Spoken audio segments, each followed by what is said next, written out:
పేరు విఘ్నేష్. బీసీ ముద్దుబిడ్డలు. BC, okay BC. So జూబ్లీస్ బై ఎలక్షన్స్ బీసీ అన్నారు కాబట్టి బీసీని గెలిపించుకుంటారా? బీసీని కంపల్సరీ గెలిపించుకుంటాం. ఛాయిస్ వచ్చింది మాకు ఇప్పుడు. రేవంత్ అని ఒక ఛాయిస్ ఇచ్చిండు. ఈ ఛాయిస్ మేము విజయవంతం చేసుకోవాలి కదా. ఆ విజయవంతం నిరూపిస్తేనే రేపు మాకు భవిష్యత్తులో మరి ఛాయిస్ వస్తుంది.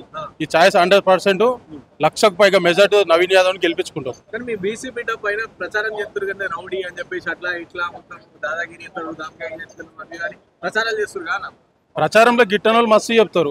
ఇప్పుడు నేను కూడా నచ్చడం, నాకు వాళ్ళు కూడా నచ్చరు, నేను కూడా వాళ్ళ మీద 100 చెప్తా. అవన్నీ కరెక్ట్ కాదు కదా. ప్రజలందరికీ తెలుసు ఎలాంటి వాళ్ళు అని. ప్రజలకు అందరు మనసులో ఉంది. నవీన్ యాదవ్ అయితేనే మనకు మంచి జరుగుతుంది.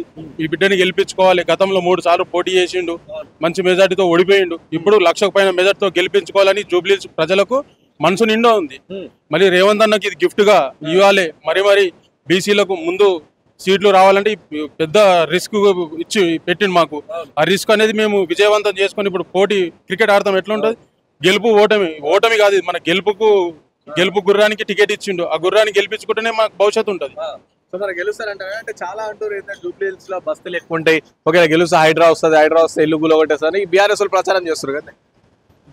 గత ముందు అదే చెప్పిన గిట్టన్ వల్ల మసి హైడ్రా అనేది ప్రజలకు ఉపయోగపడేది. అది హైడ్రా అనేది ఒక మంచి పని. అది ఇప్పుడు గతంలో ఇది ఇలాంటి ఏ రకమైన చెరువులు కబ్జాలు చేసి అవి చేస్తాను. ఇప్పుడు హైడ్రా వల్ల ప్రజల ఇళ్లకు వాటర్ వస్తుంది. అలాంటి రాకుండానే రేవంత్ అన్న హైడ్రా తెచ్చి మంచి ఉపయోగం పడుతుంది. ఇప్పుడు హైడ్రా అనేది కొంతమంది ఉంటారు, హైడ్రా అనేది వాళ్ళ గురిసెలు వాళ్ళ ఇల్లు పోతున్నాయి కాబట్టి చెప్తారు. కానీ ప్రజలు ఎవరు చెప్తలేదు హైడ్రా వల్ల మాకు బాధ ఉందని. ప్రజలే ఒప్పుకుంటున్నారు హైడ్రా తెచ్చి రేవంత్ అన్న మంచి పని చేసిండని.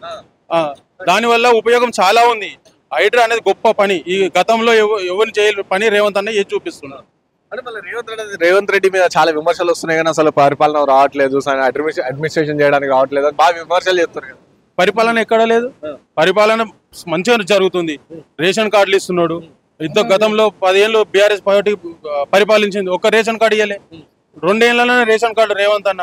ప్రతి ఒక్క ఎక్కడ వాళ్ళు రేషన్ కార్డు ఇచ్చిందంటే రేవంత్ రెడ్డి ప్రభుత్వం అనే చెప్పుకుంటున్నారు. సన్న బియ్యము, ఉచిత కరెంట్, బస్సు అన్ని రేవంత్ కాంగ్రెస్ గవర్నమెంట్ వచ్చిన తర్వాతనే కదా జరిగేది. అంటే బస్సు ఫ్రీ వల్ల ఆటో వాళ్ళు ఇబ్బంది పడుతున్నారని మన బీఆర్ఎస్ వాళ్ళు అందరూ కలిసి ఆటోలో కూడా నిరసన వ్యక్తం చేశారు కదా, ఆటోలో ప్రచారం చేశారు కదా. ఆటో వాళ్ళు ఎవరు చెప్తలేరుగా ప్రచారంలో మాకు రేవంత్ రెడ్డి గవర్నమెంట్ వచ్చిందాక ఇబ్బందులు ఉన్నాయని ఎవరు చెప్పట్లేదు. ఆటో వాళ్ళు చెప్తున్నారు మాకు రేవంత్ అన్న గవర్నమెంట్ వచ్చినాక ఆటోలు ఇప్పించినాడు. కొంచెం బాధలు ఉంది, పర్వాలేదు. అది వస్తున్న ముందు జరిగే రోజుల్లో ఆటో వాళ్ళకి కానీ ఎవరికైనా అందరికీ న్యాయం చేస్తారు. అంటే ఇంకోటి ఈ విధంగా ప్రచారం చేస్తారు, మీకు రాముని రాజ్యం కావాలా బుల్డోజర్ రాజ్యం కావాలా? అంటే రేవంత్ రెడ్డిని గెలిపిస్తే, కాంగ్రెస్ పార్టీని గెలిపిస్తే, నవీన్ యాదవ్ని గెలిపిస్తే బుల్డోజర్లు మీ ఇంటికి వస్తాయి. సో రాముని రాజ్యం కావాలా రావణుని రాజ్యం కావాలా అని అడుగుతుంది. రామనాసుడే కేటీఆర్. రామనాసుడు వద్దనే కదా మాకు ఇచ్చింది గవర్నమెంట్ ఇప్పుడు టికెట్. ఆ రామనాసుడు వద్దనే మా రేవంత్ అన్నకు చేతులు పగ్గాలు పెట్టింది.